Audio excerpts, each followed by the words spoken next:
लखनऊ आता हूं तो अवध के इस क्षेत्र का इतिहास, मलिहाबादी दशहरी जैसी मीठी बोली, खान पान, कुशल कारीगरी,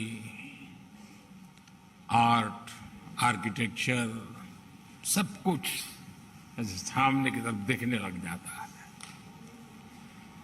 मुझे अच्छा लगा कि 3 दिनों तक लखनऊ में न्यू अर्बन इंडिया यानी भारत के शहरों के नए स्वरूप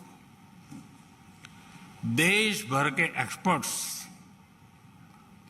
एकत्र आकर के मंथन करने वाले हैं।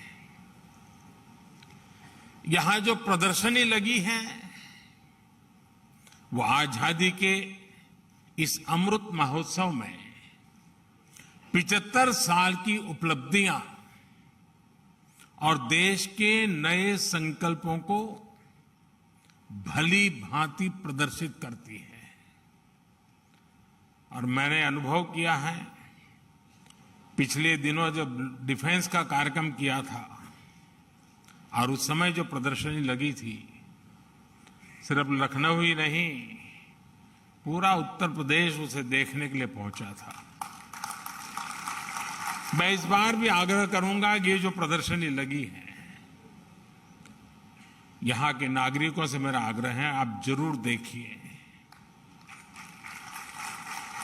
हम सब मिलकर के देश को कहां से कहां ले जा सकते हैं, हमारे विश्वास को जगाने वाला ये अच्छा प्रदर्शनी है, आपने जरूर देखनी चाहिए।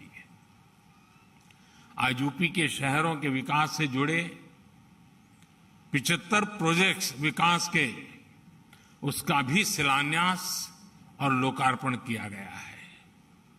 आज ही यूपी के 75 जिलों में 75,000 लाभार्थियों को उनके अपने पक्के घर की चाबियां भी मिली हैं। ये सभी साथी इस वर्ष दशहरा, दिवाली, छठ, गुरु पर्व, ईद-ए मिलाद, आने वाले अनेकों उत्सव अपने नए घर में ही मनाएंगे। अभी कुछ लोगों से बात करके मुझे बहुत संतोष मिला है और भोजन का निमंत्रण भी मिल गया है। मुझे इस बात की भी खुशी होती है कि देश में पीएम आवास योजना के तहत जो घर दिए जा रहे हैं, उनमें 80% से ज्यादा घरों पर मालिकाना हक महिलाओं का है या फिर वो ज्वाइंट ओनर है। और मुझे ये भी बताया गया कि यूपी सरकार ने तो महिलाओं के घरों से जुड़ा एक अच्छा फैसला लिया है। 10 लाख रुपए तक की राशि के घरों की रजिस्ट्री कराने पर स्टैंप ड्यूटी में महिलाओं को 2% की छूट भी दी जा रही है। ये बहुत प्रशंसनीय निर्णय है। लेकिन साथियों, जब हम ये बात करते हैं कि महिलाओं को ये उनके नाम मिल्कियत होगी, तो उतना हमारे मन में रजिस्टर नहीं होता है। लेकिन मैं थोड़ा आपको उस दुनिया में ले जाता हूं, आपको अंदाज आएगा कि ये निर्णय कितना महत्वपूर्ण है। आप देखिए, किसी भी परिवार में जाइए, अच्छा है गलत है ये मैं नहीं कह रहा हूं, मैं सिर्फ स्थिति का बयान कर रहा हूं। अगर मकान है तो पति के नाम पर, खेत है तो पति के नाम पर, गाड़ी है तो पति के नाम पर, स्कूटर है तो पति के नाम पर, दुकान है तो पति के नाम पर, और अगर पति नहीं रहा तो बेटे के नाम पर। लेकिन उस मां के नाम पर कुछ नहीं होता है, उस महिला के नाम कुछ भी नहीं होता है। एक स्वस्थ समाज के लिए संतुलन बनाने के लिए कुछ कदम उठाने पड़ते हैं और इसलिए हमने तय किया है कि सरकार जो आवास देगी उसका मालिकाना हक महिला को दिया जाए।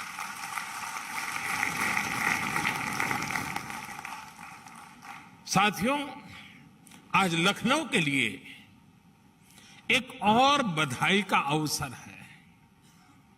लखनऊ ने अटल जी के रूप में एक विजनरी मां भारती के लिए समर्पित राष्ट्र नायक देश को दिया है। आज उनकी स्मृति में बाबा साहब भीमराव अंबेडकर यूनिवर्सिटी में अटल बिहारी वाजपेयी चेयर स्थापित की जा रही है। मुझे विश्वास है ये चेयर अटल जी के विजन, उनके एक्शन, राष्ट्र निर्माण में उनके योगदान को विश्व पटल पर लाएगी।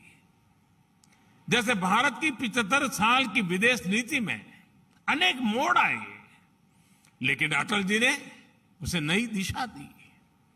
देश की कनेक्टिविटी, लोगों की कनेक्टिविटी के लिए उनके प्रयास आज के भारत की मजबूत नींव है। अब सोचिए, एक तरफ प्रधानमंत्री ग्राम सड़क योजना और दूसरी तरफ स्वर्णिम चतुष्क, north east, east west, north south, east west corridor, यानी दोनों तरफ एक साथ दृष्टि और दोनों तरफ विकास का प्रयास। साथियों, वर्षों पहले जब अटल जी ने नेशनल हाईवे के माध्यम से देश के महानगरों को जोड़ने का विचार रखा था, तो कुछ लोगों को यकीन ही नहीं होता था कि ऐसा संभव है। 6-7 पहले जब मैंने गरीबों के लिए करोड़ों पक्के घर, करोड़ों शौचालय, तेजी से चलने वाली रेल, शहरों में पाइप से गैस, ऑप्टिकल फाइबर जैसे बड़े इंफ्रास्ट्रक्चर प्रोजेक्ट की बात की, तब भी आदतन कुछ लोग यही सोचते थे कि इतना सब कुछ कैसे हो पाएगा। लेकिन आज इन अभियानों में भारत की सफलता दुनिया देख रही है। भारत आज पीएम आवास योजना के तहत जितने पक्के घर बना रहा है, वो दुनिया के अनेक देशों की कुल आबादी से भी अधिक है। एक समय था जब घर की स्वीकृति से लेकर उसको जमीन पर उतरने में ही बरसों लग जाते थे। जो घर बनते थे भी वो शायद रहने लायक थे कि नहीं, ये सवालिया निशान जरूर पूछे जाते थे। घरों की साइज छोटी, कंस्ट्रक्शन मटेरियल खराब, अलॉटमेंट में हेरा फेरी, ये सब मेरे गरीब भाइयों बहनों को भाग्य बना दिया गया था।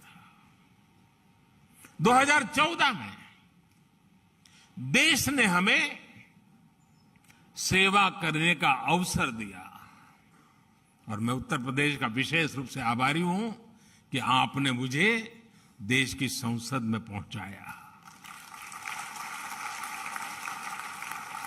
और जब आपने हमें दायित्व दिया तो हमने अपना दायित्व निभाने की ईमानदार कोशिश की है। साथियों, 2014 से पहले जो सरकार थी उसने देश में शहरी आवास योजनाओं के तहत सिर्फ 13 लाख मकान ही मंजूर किए थे। आंकड़ा याद रहेगा?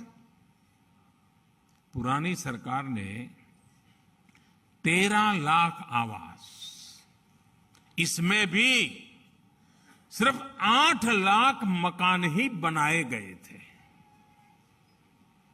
2014 के बाद से हमारी सरकार ने पीएम आवास योजना के तहत शहरों में 1,13,00,000 से ज्यादा घरों के निर्माण की मंजूरी दी।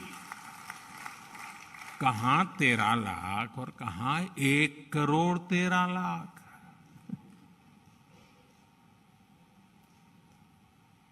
इसमें से 50 लाख से ज्यादा घर बनाकर उन्हें गरीबों को सौंपा भी जा चुका है। साथियों, ईंट पत्थर जोड़कर इमारत तो बन सकती है, लेकिन उससे घर नहीं कह सकते। लेकिन वो घर तब बनता है जब उसमें परिवार के हर सदस्य का सपना जुड़ा हो, अपनापन हो, परिवार के सदस्य जी जान से एक लक्ष्य के लिए जुटे हुए हो, तब इमारत घर बन जाती है। साथियों, हमने घरों के डिजाइन से लेकर घरों के निर्माण तक की पूरी आजादी लाभार्थियों को सौंप दी। उनको मर्जी पड़े वैसा मकान बनाए। दिल्ली में एयर कंडीशन कमरे में बैठ करके कोई ये तय नहीं कर सकता कि तुम्हारी खिड़की उधर होगी या इधर होगी। 2014 के पहले सरकारी योजनाओं के घर किस साइज के बनेंगे, इसकी कोई स्पष्ट नीति ही नहीं थी। कहीं 15 स्क्वायर मीटर के मकान बनते थे तो कहीं 17 स्क्वायर मीटर के। इतनी छोटी जमीन पर जो निर्माण होता था उसमें रहना भी मुश्किल था। 2014 के बाद हमारी सरकार ने घरों की साइज को लेकर भी स्पष्ट नीति बनाई। हमने ये तय किया कि 22 स्क्वायर मीटर से छोटा कोई घर नहीं बनेगा। हमने घर का साइज भी बढ़ाने के साथ ही पैसा सीधा लाभार्थियों के बैंक खाते में भेजना शुरू किया। गरीबों के बैंक खातों में घर बनाने के लिए भेजी ये राशि कितनी है, इसकी चर्चा बहुत कम हुई है। आप जानकर हैरान रह जाएंगे कि पीएम आवास योजना शहरी के तहत केंद्र सरकार ने करीब करीब 1 लाख करोड़ रुपए गरीबों के बैंक खाते में ट्रांसफर किए। साथियों, हमारे यहां कुछ महानुभाव कहते रहते हैं कि मोदी ने, हमने प्रधानमंत्री तो बना दिया, मोदी ने किया क्या?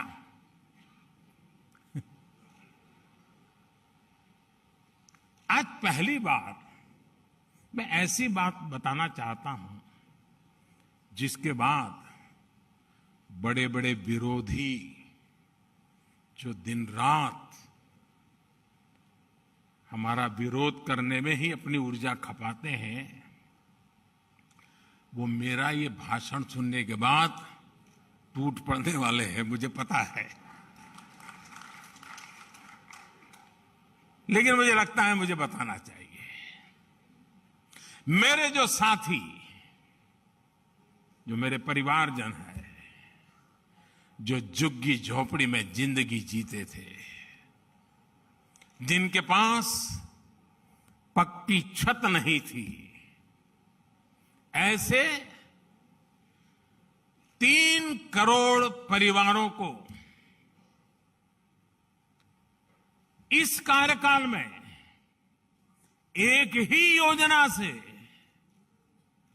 लखपति बनने का अवसर मिल गया है। इस देश में मोटा मोटा अंदाज करें तो 25-30 करोड़ परिवार हैं, मोटा मोटा अंदाज करें। उसमें से इतने छोटे से कार्यकाल में 3 करोड़ गरीब परिवार लखपति बनना, ये अपने आप में बहुत बड़ी बात है। अब आप कहेंगे मोदी इतना बड़ा क्लेम कर रहे हैं, कैसे कर रहे हैं?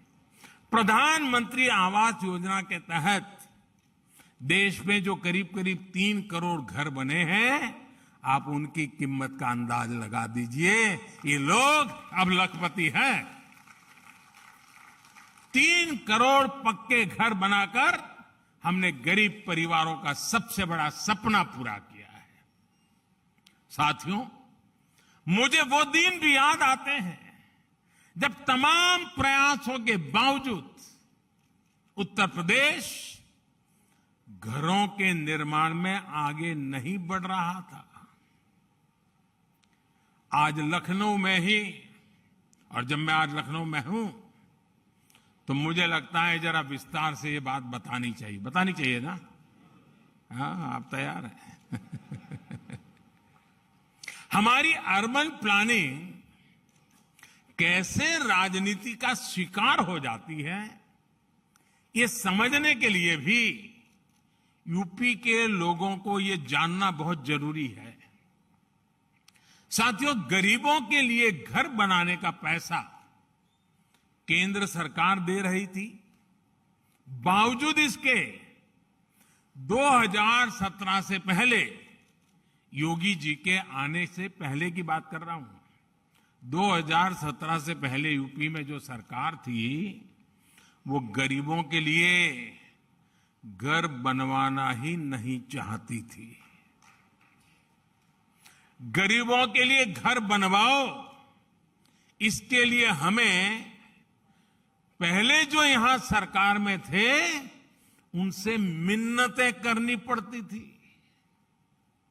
2017 से पहले पीएम आवास योजना के तहत यूपी के लिए 18,000 घरों की स्वीकृति दी गई थी। 18,000।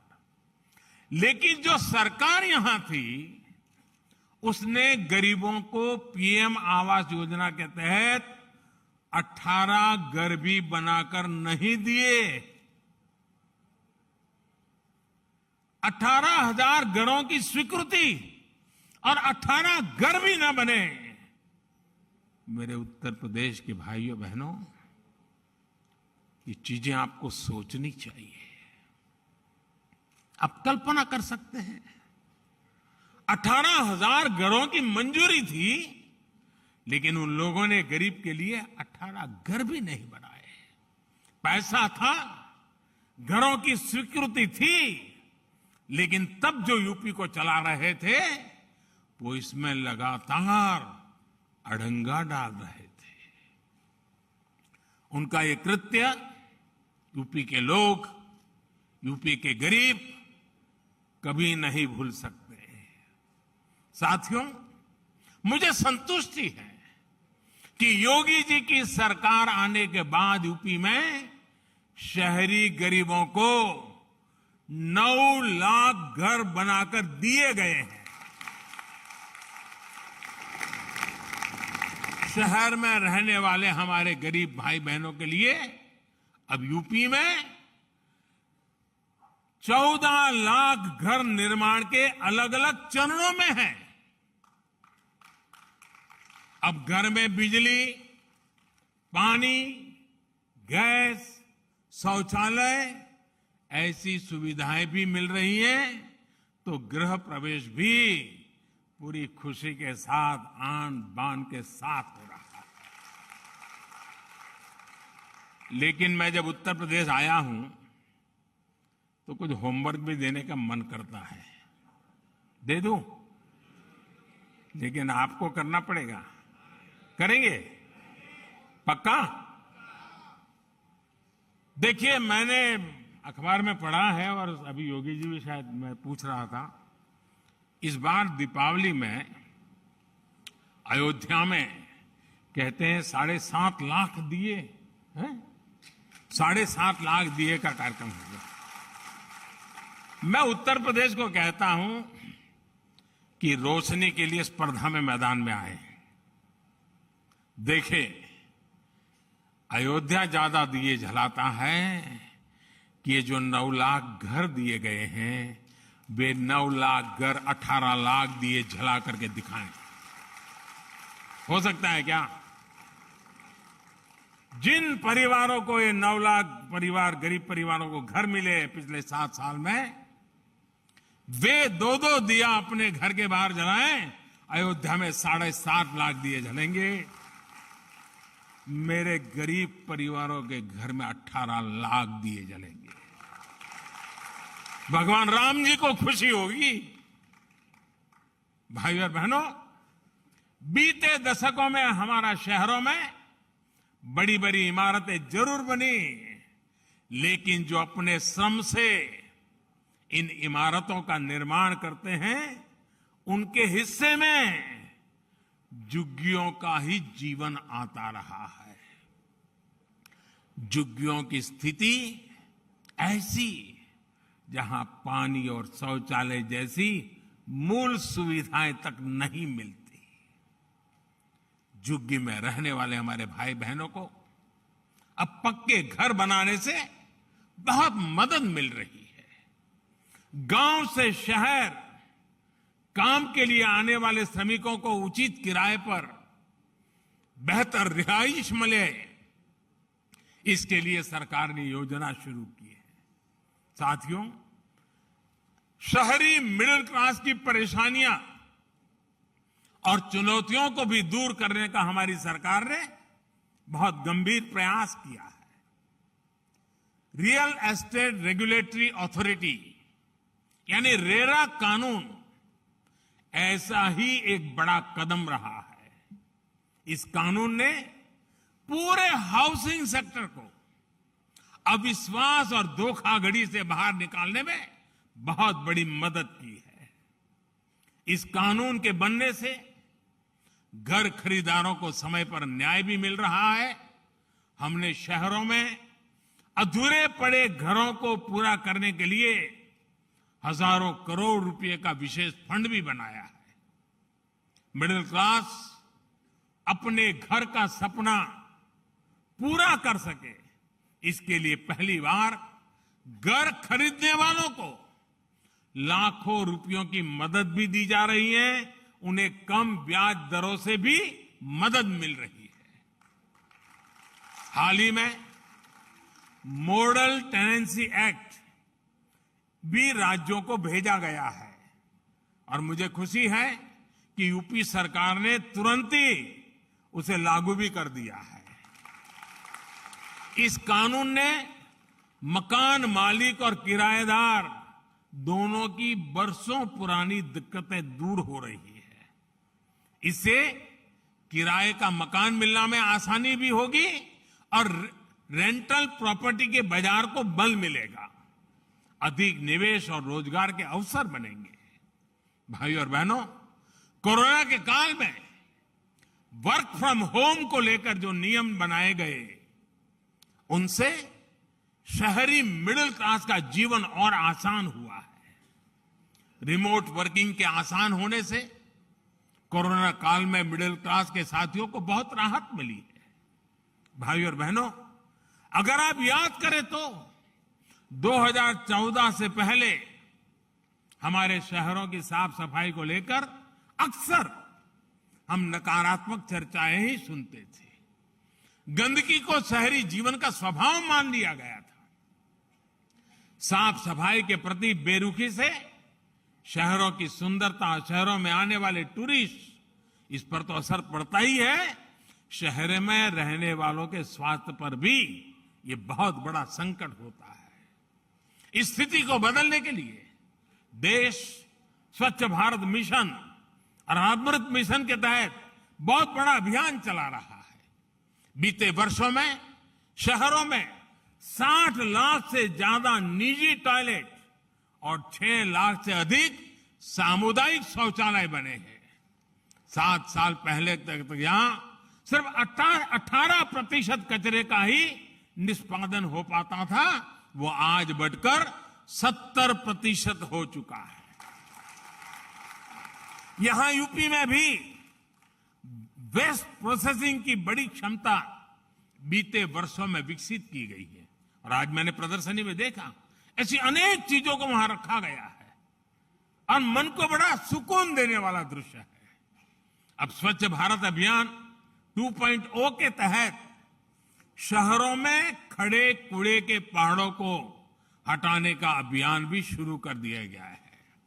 साथियों, शहरों की भव्यता बढ़ाने में एक और अहम भूमिका निभाई है एलईडी लाइट्स ने। सरकार ने अभियान चलाकर देश में 90 लाख से ज्यादा पुरानी स्ट्रीट लाइट्स को एलईडी से बदला है। एलईडी स्ट्रीट लाइट लगने से शहरी निकायों के भी हर साल करीब करीब 1,000 करोड़ रुपए बच रहे हैं। अब ये राशि विकास के दूसरे कार्यों में वो शहरी निकाय लगा सकते हैं और लगा रहे हैं। एलईडी ने शहर में रहने वाले लोगों का बिजली बिल भी बहुत कम किया है।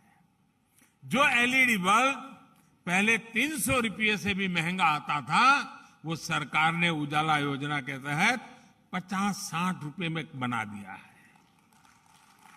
इस योजना के माध्यम से करीब 37 करोड़ एलईडी बल्ब बांटे गए हैं। इस वजह से गरीब और मध्यम वर्ग का करीब करीब 24,000 करोड़ रुपए बिजली बिल में बचत हुई है। साथियों, 21वीं सदी के भारत में शहरों के कायाकल्प का सबसे प्रमुख तरीका है टेक्नोलॉजी का ज्यादा से ज्यादा इस्तेमाल। शहरों के विकास से जुड़ी जो संस्थाएं हैं, जो सिटी प्लानर्स हैं, उन्हें अपनी अप्रोच में सर्वोच्च प्राथमिकता टेक्नोलॉजी को देनी होगी। और साथियों, जब हम गुजरात में छोटे से इलाके में रहते थे और जब भी लखनऊ की बात आती थी तो लोगों के मुंह से निकलता था कि भाई लखनऊ में तो कहीं पर जाइए सुनने को मिलता है पहले आप, पहले आप, पहले आप। यही बात होती है। आज मजाक में ही सही, हमें टेक्नोलॉजी को भी कहना पड़ेगा पहले आप। भारत में पिछले 6-7 वर्षों में शहरी क्षेत्र में बहुत बड़ा परिवर्तन टेक्नोलॉजी से आया है। देश के 70 से ज्यादा शहरों में आज जो integrated command and control centre चल रहे हैं, उसका आधार टेक्नोलॉजी ही है। आज देश के शहरों में सीसीटीवी कैमरों का जो नेटवर्क बिछ रहा है, टेक्नोलॉजी ही उसे मजबूत कर रही है। देश के 75 शहरों में जो 30,000 से ज्यादा आधुनिक सीसीटीवी कैमरे लगे हैं, उनकी वजह से गुनहगारों को 100 बार सोचना पड़ता है। ये सीसीटीवी अपराधियों को सजा दिलाने में भी काफी मदद कर रहे हैं। साथियों, आज भारत के शहरों में हर रोज जो हजारों टन कूड़े का निस्तारण हो रहा है, प्रोसेस हो रहा है, सड़कों के निर्माण में लग रहा है, वो भी टेक्नोलॉजी की वजह से है। वेस्ट में से वेल्थ अनेक प्रोजेक्ट मैंने आज इस प्रदर्शनी में देखे हैं। हर किसी को प्रेरणा देने वाले प्रयोग हैं, बड़ा बारीकी से देखने जैसा है। साथियों, आज देश भर में जो सीवेज ट्रीटमेंट प्लांट बनाए जा रहे हैं, आधुनिक टेक्नोलॉजी उनकी क्षमता और बढ़ा रही है। ये national common mobility card technology की ही तो देन है। आज यहां इस कार्यक्रम में 75 इलेक्ट्रिक बसों को हरी झंडी दिखाई गई है। ये भी आधुनिक टेक्नोलॉजी का ही तो प्रतिबिंब है। साथियों, मैंने अभी लाइट हाउस प्रोजेक्ट के तहत लखनऊ में बन रहे घरों को देखा। इन घरों में जो टेक्नोलॉजी इस्तेमाल हो रही है, उसमें प्लास्टर और पेंट की जरूरत ही नहीं पड़ेगी। इसमें पहले से तैयार पूरी दीवारों का उपयोग किया जाएगा। इससे घर और तेजी से बनेंगे। मुझे विश्वास है कि यहां लखनऊ में देश भर से जो साथी आए हैं, वो इस प्रोजेक्ट से बहुत कुछ सीख कर जाएंगे और अपने शहरों में इनको इंप्लीमेंट करने का प्रयास करेंगे। साथियों, टेक्नोलॉजी कैसे गरीब का जीवन बदलती है, इसका एक उदाहरण पीएम स्वनिधि योजना भी है। लखनऊ जैसे कई शहरों में तो अनेक प्रकार के बाजारों की परंपरा रही है। कहीं बुध बाजार लगता है, कहीं गुरु बाजार लगता है, कहीं शनि बाजार लगता है और इन बाजारों की रौनक हमारे रेहड़ी पटरी वाले भाई बहनें ही बढ़ाते हैं। हमारे इन भाई बहनों के लिए भी अब टेक्नोलॉजी का एक साथी बनकर के लाए हैं। पीएम स्वनिधि योजना के तहत रेहड़ी पटरी वालों को, स्ट्रीट वेंडर्स को बैंकों से जोड़ा जा रहा है। इस योजना के माध्यम से 25 लाख से ज्यादा साथियों को 2500 करोड़ रुपए से अधिक की मदद गई है। इसमें भी यूपी के 7 लाख से ज्यादा साथियों ने स्वनिधि योजना का लाभ लिया है। अब उनकी बैंकिंग हिस्ट्री बन रही है और वो ज्यादा से ज्यादा डिजिटल लेन देन भी कर रहे हैं। मुझे खुशी है, इस बात की खुशी है कि स्वनिधि योजना का सबसे ज्यादा लाभ पहुंचाने वाले पूरे देश के टॉप 3 शहरों में 2 हमारे उत्तर प्रदेश के ही हैं। पूरे देश में नंबर 1 है लखनऊ और नंबर 2 पर है कानपुर। कोरोना के इस समय में ये बहुत बड़ी मदद है। मैं योगी जी की सरकार की इसके लिए बहुत सराहना करता हूं। साथियों, आज जब मैं हमारे रेहड़ी पटरी वाले साथियों द्वारा डिजिटल लेन देन की बात कर रहा हूं तो मुझे ये भी याद आ रहा है कि पहले कैसे इसका मजाक उड़ाया जाता था। कहा जाता था कि कम पढ़े लिखे लोग कैसे डिजिटल लेन देन कर पाएंगे, लेकिन स्वनिधि योजना से जुड़े रेहड़ी पटरी वाले अब तक 7 करोड़ से ज्यादा बार डिजिटल लेन देन कर चुके हैं। अब ये थोक व्यापारियों से भी कुछ खरीदने जाते हैं तो डिजिटल पेमेंट ही करते हैं। आज ऐसे ही साथियों की वजह से भारत डिजिटल पेमेंट में नए रिकॉर्ड बना रहा है। जुलाई, अगस्त, सितंबर यानी पिछले 3 महीने में हर महीने 6 लाख करोड़ रुपए से ज्यादा राशि का डिजिटल लेन देन हुआ है। यानी बैंकों में लोगों को आना जाना उतना ही कम हो रहा है। ये बदलते हुए भारत और टेक्नोलॉजी को अपनाते हुए भारत की ताकत को दिखाता है। साथियों, बीते वर्षों में भारत में ट्रैफिक की समस्या और प्रदूषण की चुनौती दोनों पर होलिस्टिक अप्रोच के साथ काम हुआ है। मेट्रो भी उसका एक बेहतरीन उदाहरण है। आज भारत मेट्रो सेवा का देश भर के बड़े शहरों में तेजी से विस्तार कर रहा है।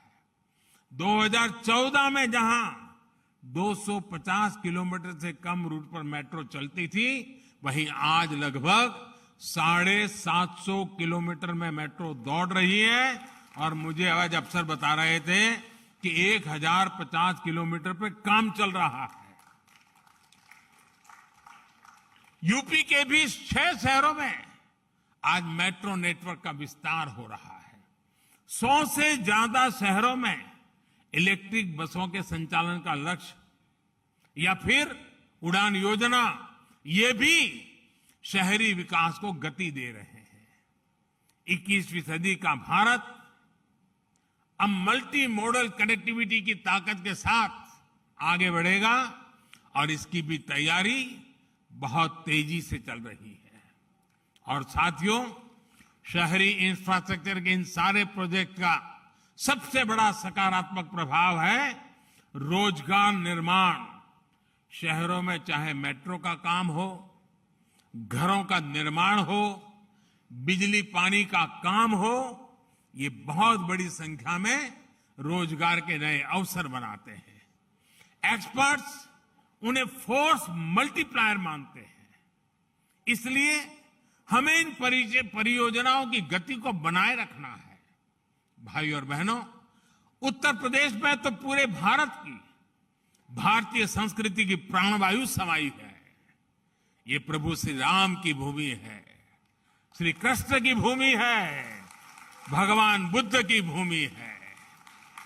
यूपी की समृद्ध विरासत को संजोना, संवारना शहरों को आधुनिक बनाना हम सबकी जिम्मेदारी है। 2017 के पहले के यूपी और बाद के यूपी का अंतर उत्तर प्रदेश के लोग भी अच्छे जानते हैं। पहले बिजली यूपी में आती कम थी, जाती ज्यादा थी, और आती भी थी तो वहां आती थी जहां नेता चाहते थे। बिजली सुविधा नहीं, सियासत का टूल थी। सड़क सिर्फ तब बनती थी जब सिफारिश हो। पानी की स्थिति तो आप सभी को पता है। अब बिजली सबको सब जगह एक समान मिल रही है। अब गरीब के घर में भी बिजली आती है। गांव की सड़क किसी सिफारिश की मोहताज नहीं है। यानी शहरी विकास के लिए जिस इच्छा शक्ति की जरूरत है वो भी आज यूपी में मौजूद है। मुझे विश्वास है आज यूपी की जिन परियोजनाओं का शिलान्यास हुआ है वो योगी जी के नेतृत्व में तेजी से पूरी की जाएगी। एक बार फिर आप सभी को विकास परियोजना की बहुत बहुत बधाई, बहुत बहुत धन्यवाद।